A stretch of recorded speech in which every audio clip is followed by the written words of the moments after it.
Precies om 12 uur op 16 December 1949 bereikt die grootste feest in die geschiedenis van Suid-Afrika sy hoogtepunt met die ontsluiting van die monument ter huldiging en nagedachtenis van die voortrekkers. In die aanwesigheid van 250.000 mense gee die eerste minister, Dr. D.F. Malan, die teken dat die deure oopgemaak moet word. Die uur is nou daar. Ek gee nou die teken vir die ontsluiting van die monument. Asof in bedevaart het die volk opgetrek na die pas voltooide plek van aanbidding, om daar uit die besieling van die verlede krag te vind vir die toekoms. 4 dae word daar feest gevier in die tradisie van die voorouers. Elke dag word ingelei en afgesluit met gebed. Boodskappe van vermaning en van aansporing word deur leiers op verskillende gebiede gebring. Daar is voorstellings van ons verlede.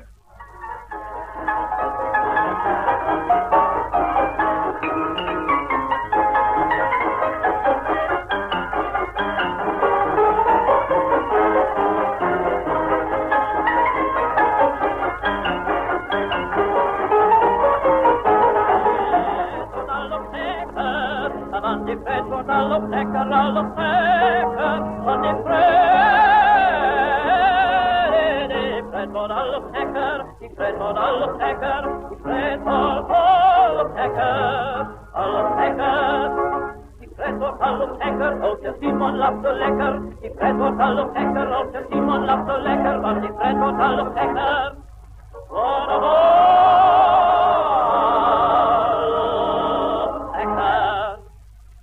In 1938, toe die hoeksteen van hierdie massiewe volksaltaar gelei is, het die gedreun van rollende ossewa-wiele op die pad van die voortrekkers die volk opgeroep tot verering van die voorgeslag. Die wa, symbool van ons nasiewording, die wieg en woning, vesting en skuilplek van ons voorouers, sou in die voortrekkermonument 'n ewige rustplaas vind, waar dit as besieling vir ons nasate sal dien. By die oorhandiging van die Johanna van der Merwe, een van die waans wat die symboliese trek van 1938 meegemaak het, deur oom Tini van Skoor, 'n leier op daardie trek, vertolk meneer J.E. Reeler die treffende boodskap van die Ossewa.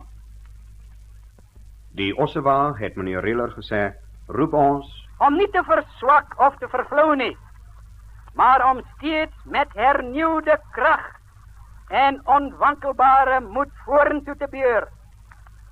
Hy wat as familiewoning gedien het, spreek tot ons ernstiglik om die gesinslewe, die hoeksteen van ons volksbestaan, ongeskonde te behou en uit te bou, om die godsvrug van 'n vrome voorgeslag nie te versaak nie, om die voortreffelikheid van ons demokratiese instellings, van die republikeinse staatsvorm te verdedig, te verstewig en te bewerkstellig.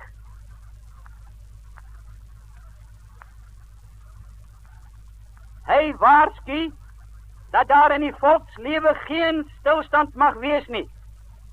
Hy deel ons mee dat stilstand agteruitgang beteken en dat agteruitgang na die dood lei. Sy boodskap is vorentoe, steeds vorentoe. Trouwens, die trek duur voort.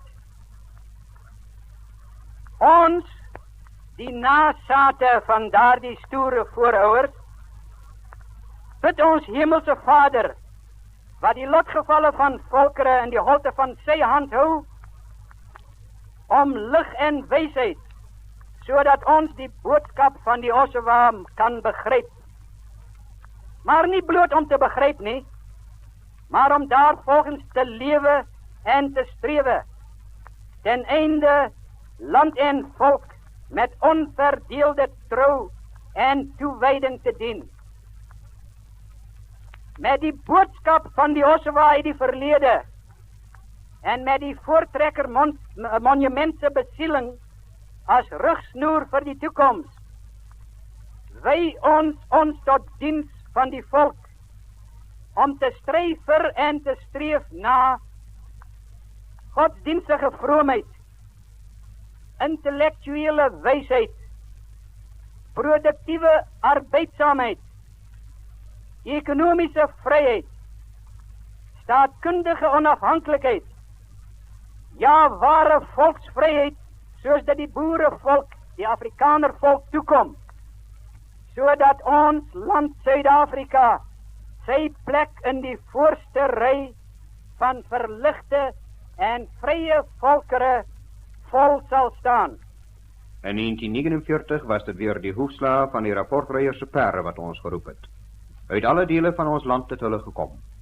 Professor J.C. van Rooi het die betekenis van die rapportryers in hulle boodskappe verklaar.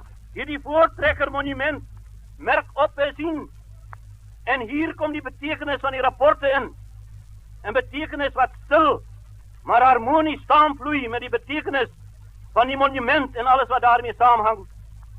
Hierdie monument merk op en sien hoe dat die rapporte vanuit alle oorde waar daar Afrikaners op die bodem van Suidelike Afrika woon, afkomstig is, hier op hierdie moment afgedra word. Hierdie monument hoor alles wat hier omtrent die boodskappe meegedeel word. Hierdie monument merk op dat hierdie rapporte die boodskappe vervat van volksleiers op al die verskillende terreine van die lewe. Hierdie monument merk op dat hierdie leiers nie namens hulle self spreek nie, maar dat hulle spreek namens die hele Afrikanervolk en dat hulle spreek tot die hele Afrikanervolk in al sy geledinge. Wat meer is, Josia het al die woorde wat daar by die groot volksvergadering op Sichem gespreek is, opgeskryf in die wetboek van God. So ook al die woorde wat in hierdie dae gespreek word, is op skrif gestel. Al die boodskappe wat in die rapporte vervat is ook op skrif gestel. Hierdie geskrewe boodskappe word hiermee beleefdelik aan die voorsitter van die Sentrale Volksmonumentenkomitee oorhandig. Dit word gedoen met die beleefde versoek om dit saam met al die ander boodskappe wat hierdie dae uitgespreek word, eerbiediglik as ware aan die voete van ons God en Here weg te bære in die boesem van ons grootste volksheiligdom, die Voortrekker Monument. En nou, o volk van Suid-Afrika, geslag wat lewe en geslagte wat kom, kyk, hier die monument sal 'n getuie teen julle wees, en hy sal getuig mede deur die woorde van die boodskappe vandag in sy boesem gebêre. Kyk, hier die monument sal 'n getuie teen julle wees, want hy het al die woorde van die Here gehoor wat hy met julle gespreek het, en hy sal 'n getuie teen julle wees, sodat julle jul God nie verloor nie. En as julle die Here verlaat en vreemde gode dien, dan sal hy julle weer kwaad aandoen en julle vernietig, nadat hy aan julle goed gedoen het. Dan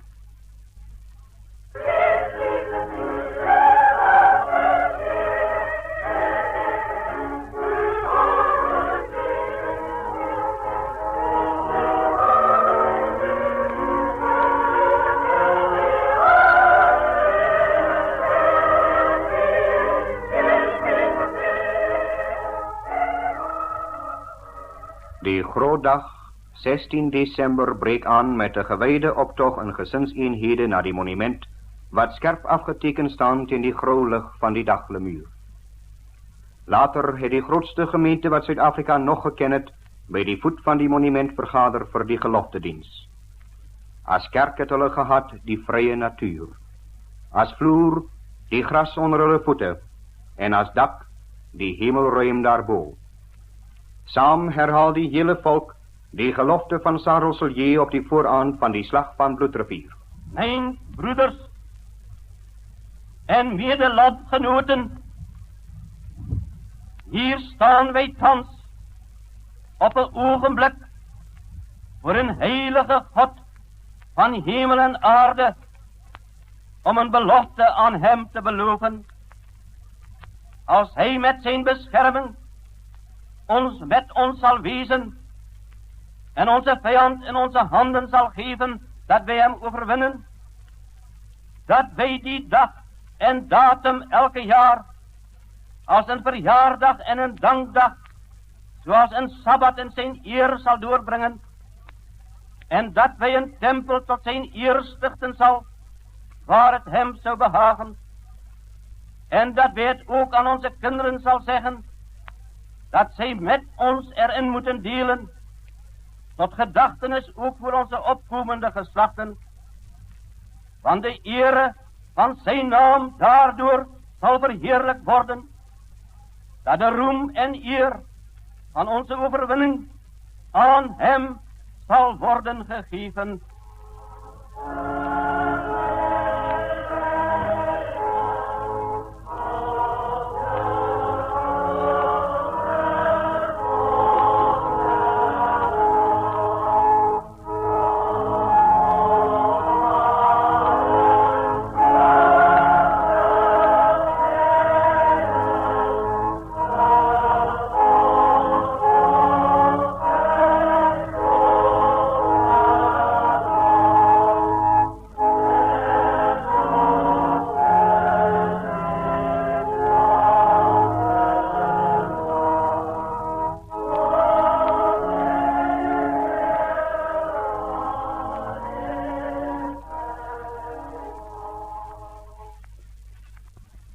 Met verenigde harte het die hele volk deelgeneem aan die openingsplechtigheid wat plaasgevind het ten aanskouwe van die grootste skare wat tot op daardie datum op Suid-Afrikaanse bodem bijeengekom het. As sprekers het opgetree die drie groot leiers, Dr. D.F. Malan, eerste minister van die Unie, generaal J.C. Smuts en minister N.C. Havenga, as ook regter Newton Thompson, kleinseun van William Rowland Thompson, die burgemeester van Graamsstad wat in 1837 'n Bybel aan die trekleier Jacobus Uys namens die Engelse burgers van sy stad oorhandig het.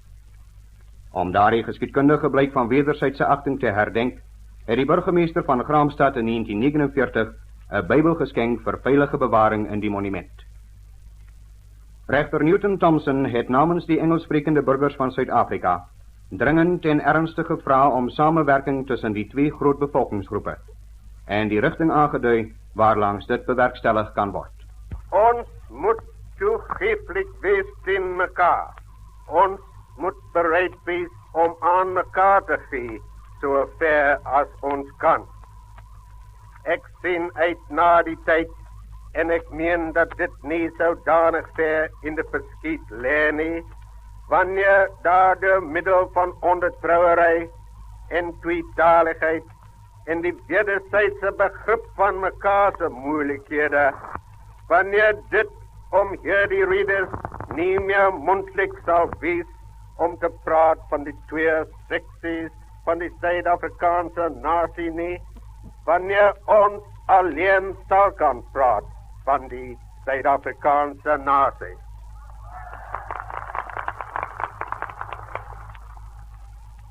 Totdat daardie dag aangebreek het, versoek ek elkeen van u om die uiterste te doen om ons verenigde volk tot stand te brengen.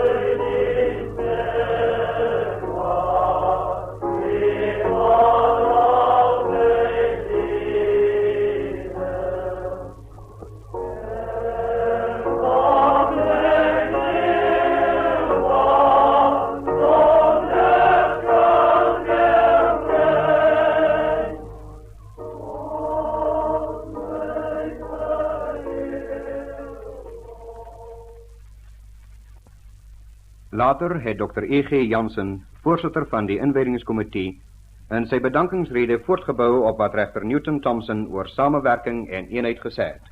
Gelijkheid is die enigste basis waarop daar samenwerking en duurzame vrede tussen die twee blanke volksdelen in Zuid-Afrika kan wees. Ik wil met alle nadruk hier verklaren dat ons wat Afrikaans sprekend is, niks van ons Engels sprekende medeburgers vergt nie wat ons nie bereid is om ook aan hulle te gun nie. Daar word dikwels van eenheid gepraat en dit word gesê dat ons een Suid-Afrikaanse nasie moet opbou. Afrikaners van albei volksdele stem oor die algemeen saam met hierdie stelling, maar die vraag is of ons dit eens is oor die interpretasie en die implikasies daarvan. As die eenheid moet beteken dat die een volksdeel die ander moet absorbeer, dan kom die vraag dadelik op, watter deel moet geabsorbeer word, watter taal moet verdwyn. Wat ons Afrikaners betref, wat vroeger bekend was as boere, kan ek met die grootste vrymoedigheid sê dat ons weier om geabsorbeer te word.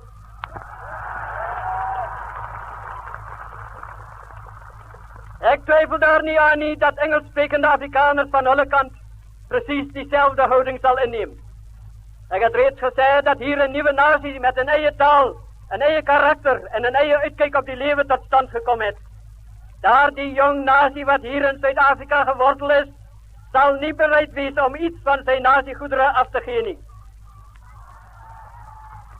Aan die ander kant het ons die Engelssprekende deel van ons bevolking wat in lood is van die moedernasie oorsee. Hulle het ook hul nasiegoedere lief en is met 'n dergelike sentiment daaromtrent besiel. Dit mag wees dat in die loop van geslagte die twee volksdele deur assimilasie een sal word, maar vir die huidige sien ek nie hoe dit kan gebeur nie. Ons lewe nog te naby die geskiedenis van die verlede om so'n moontlikheid met gelatenheid te betrag. Ons moet nie probeer om 'n onnatuurlike eenheid aan die twee volksdele op te dring nie. Dit sal ons land geen diens bewys nie en mag net verhinder dat 'n goeie verstandhouding tussen die twee volksdele tot stand kom. Dit is my diepe oortuiging dat vir die huidige ons moet trag om mekaar te verstaan, mekaar te respekteer en mekaar te leer ken. Wanneer ons in alle opregtheid en sonder agterdog en wantroue en regte gesindheid teenoor mekaar opbou, dan is daar kans om samewerking te verkry in die aanpak van al die groot probleme van die land. Dit is die eenheid waarna ons moet strewe. Die ernstige en opregte woorde van die sprekers het die magtige skare meegevoer. En gedagtes van gelykwaardigheid en eensgesindheid het alle ander oorwegings op hierdie plegtige oomblik oorheers. Die beginsel van gelykheid en eensgesindheid, het minister N.C. Havenga gesê, is een van die groot beginsels wat ons volk van die voortrekkers geërf het. Piet Retief, Andries Pretorius en Paul Kruger het steeds weer diezelfde boodskap laat hoor. Wees eensgesind. In sy laaste brief aan die krijgsraad het Andries Pretorius nog geskrywe: waak en bid dat geen saad van tweedracht onder u wortelt, roeit het by tyds uit. Wees elkander getrou in alles wat gij aanvangt te doen.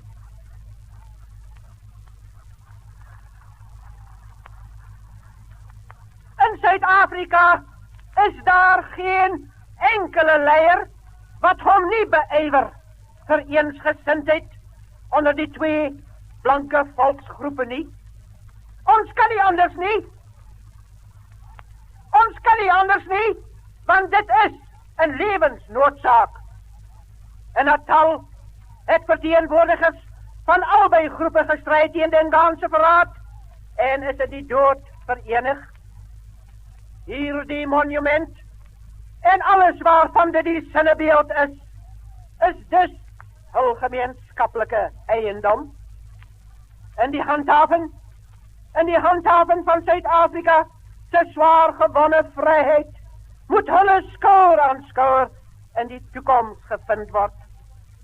Deur die erkenning van die voortrekkers se groot vryheidsdaad is ons reeds soos vandag verenig, en hoe verder ons gaan, hoe sterker die gees van ons land ons sal verbind in 'n gemeenskaplike vryheidstradisie wat gegrondves is op 'n openhartige erkenning van volkome gelyke beregtiging. Hierdie beginsel van gelykheid is nie nuut nie, maar dit is die sleutel tot ons hele toekomsgeluk, en dit vloei voort uit ons hele verlede. Maar die voortrekkers het ook 'n ander groot beginsel geskep. Die beginsel van voogdyskap oor die nie-blanke, en ons moet toon dat ons daardie beginsel waardig kan handhaaf. Ons taak is dus, waar hulle deur die voortrekkers verlos is van 'n onsekere bestaan, onder bloeddorstige wreedaards, om vir hulle, wat na ons opsien, te lei as Christelike voogde, om vir hulle te dien as beskermhere vir hulle menslike regte, sodat hulle vertroue in ons kan behou word.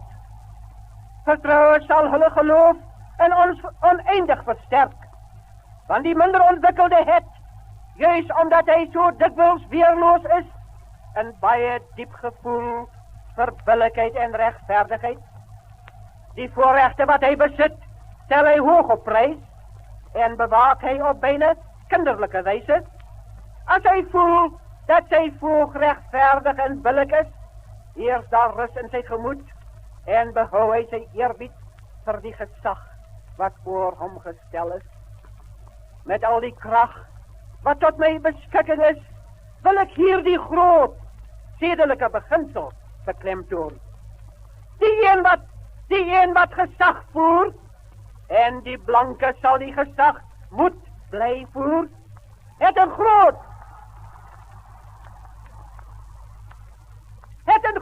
wapen in die hand, maar hy moet daardie wapen altyd reg en billik hanteer.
Generaal J.C. Smith het die ernstige hoop uitgespreek dat die monument eenheid sou bevorder. Dat het vir Suid-Afrika sou word wat die kruis van die Christus van die Andes vir Chili en Argentinië is. 'n teken van eensgesindheid met alle geskille bygelê. Hy het 'n oorsig van ons geskiedenis gegee en voortgegaan. Die heimwee na die verlede kan in 'n verkeerde rigting lê. Ons is 'n toekomsvolk. En ons toekoms lê op die weg en in die geselskap van die westerse beschaving. Paul Kruger in sy laatste boodskap aan die volk het ons opgeroep om in die verlede te soek wat goed en skoon is, ons ideaal daarna te vorm en vir die toekoms te verwesenlik. Die goede en die skone, gerechtigheid verhoog aan volk. Alleen op daardie diepe fundament kan die goeie samewerking en die broederskap tussen ons blanke volksdele gekonsolideer word en die toekoms van ons blanke gemeenskap blijvend gewaarborgd word.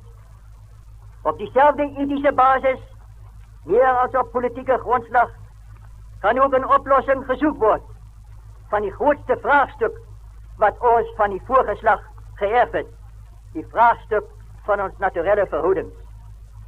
Die vraagstuk neemt steeds duidelijker vormen aan met die voortdrang van die Europese bezetting en beschaving op die Afrikaanse vasteland als integraal deel van die Westen. En die geest van menselijkheid, van die goede en die skone, waarop Paul Kruger die nadruk gelegd, kan ons die sleutel vinden vir die oplossing ook van hierdie moeilijkste van al ons vraagstukken en die finale toets van ons westerse christelijke beschaving.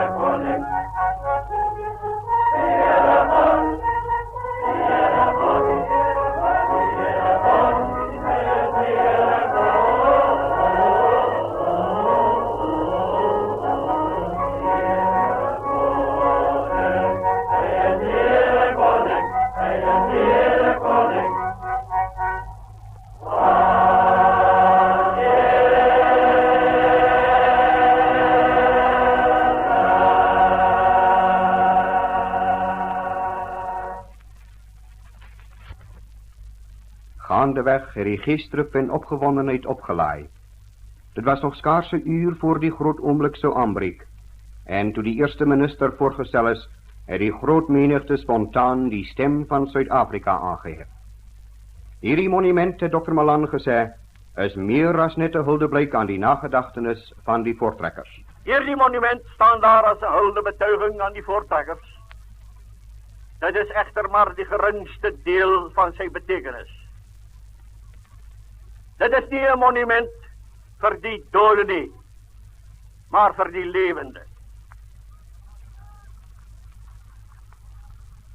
Dit is nie maar net 'n sierlike bouwerk van kunstig verwerkte klip en graniet nie, maar dit is die draer van 'n boodskap. En as uw oog of die oog van uw kinders tot 'n verre nageslagte daarop val, dan is bedoel dat u daarop sal lees en vraag aan u as volk en aan uw kinders, aan uw kinders as individuele lede daarvan. Dus hier die diep ernstige en zieldoorzoekende vraag. Volk van Zuid-Afrika, of ook u wat met trots op uw borst slaan en u zelf een Afrikaner noem. Waar gaan jy heen? Suid-Afrika, het die eerste minister voortgegaan, is nog op die trekpad. Wat dreigend voor u staan is niks minder nie as moderne en beskaafde heidendom, sowel as versinking in semi-barbarisme deur bloedvermenging en disintegrasie van die blanke ras. 'n ernstige waarskuwing waarvan elkeen kennis moet neem. Waarheen, Suid-Afrika? Die antwoord hierop kan alleen door u self gegee word. Vandag met die woord, maar daarna met die daad. Na vandag sal op elke 16de van Desember, precies om 12 uur, die hele Afrikanerdom, so nie in werkelijkheid nie, dan toch in die geest, rondom hier die monument vergader staan. As dan in die geest, die rapportreiers uit die noorde en die suide en uit die ooste en die weste aangejaagd kom, met tyding omtrent vooruitgang of achteruitgang, omtrent oorwinning of nederlaag. En as die sonnestraal vanuit die hemel dan op die voortrekker sarkofaag daar binnen val, sal rekenskap van u en van uw kinders na u afgeëist word. Langs die Appiese weg, by die ingang van Rome, staan daar die Quo Vadis kerk. Dit is volgens die oorlewering die plek waar Petrus, terwyl hy vlug van vervolging, sy Heer in 'n gesig ontmoet het. Quo Vadis, waar gaan jy heen? Het die kruisdraande Christus gevra. Ek vlug vir my lewe, was die antwoord. Diep bedroef kom die woorde tot Petrus. Terwyl jy my vir die tweede maal verloon, gaan ek na Rome om vir die tweede maal gekruisig te word. Onmiddellik draai Petrus om en laat hom gewillig kruisig. Hierdie monument, het Dr. Malan gesê, is die volk se Quo Vadis heiligdom.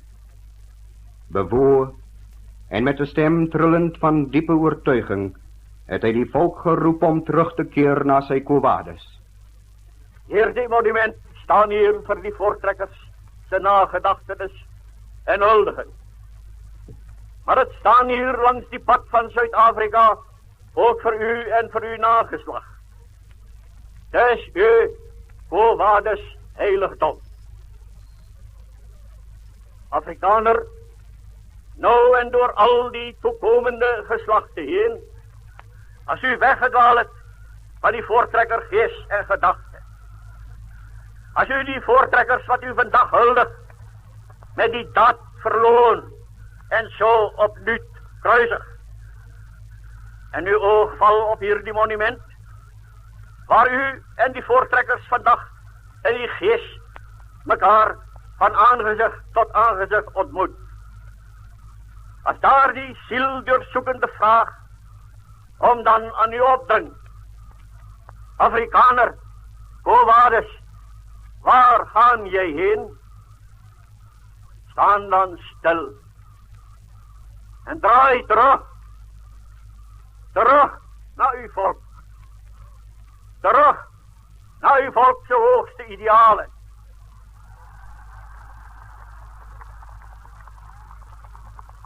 Terug na die pand wat ook aan u toebetrouw is om te bewaar. Terug na die volksaltaar, waarop u uw offers moet lê. En als dit van u geëist wordt, ook u zelf als een offerande. Terug na die heiligheid en die onschendbaarheid van uw gezinsleven. Terug na uw christelijke wandel. Terug naar uw christelijke geloof. Terug naar uw kerk. Terug naar uw God. Slechts een paar ogenblikken nog. Die spanning laai al hoer op. Die zon staan stil boek aan die monument. En een lichtstraal val op die sarcofaag daar binnen. Op die woorden, ons vir jou Suid-Afrika. Die uur is nou daar. Die zonnestraal uit die hemel val nou op die sarcofaag. Dit verlig nou daar die toewijdingsgelofte, wat nou en voor altijd diep ingegrif en onuitwisbaar op die hart van elke Afrikaner geschreven moet staan. Ons vir jou Suid-Afrika. Ek gee nou die teken vir die ontsluiting van die monument.